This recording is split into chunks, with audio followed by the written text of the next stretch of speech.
Undunankulu waseGauteng uPanyaza Lesufi akapholisanga maseko ekulweni nobugebengu kulesifundazwe.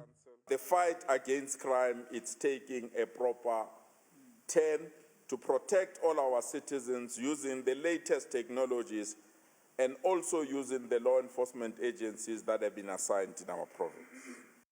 Kanti ke uLesufi uthi ingxenye yesabelo mali ekulweni nobugebengu emphakathini izosebenza ekutheni kwakheke amathuba emisebenzi ikakhulukazi entsheni.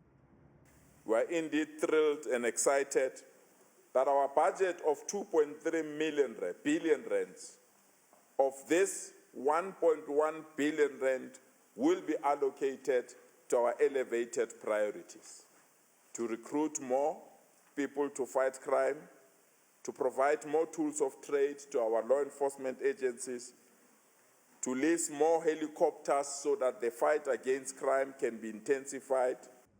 uLesufi uthi uzokubeka phambili ukulwa nokucekelwa phansi kwempahla yezinkampani zombuso uEskom kanye neRand Water.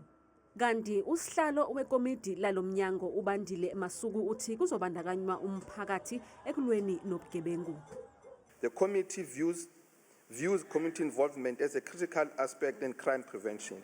It is therefore recommended that the department empowers all the community-based structures, such as the community police forums and patrollers teams, to encourage and strengthen community participation in the fight against crime.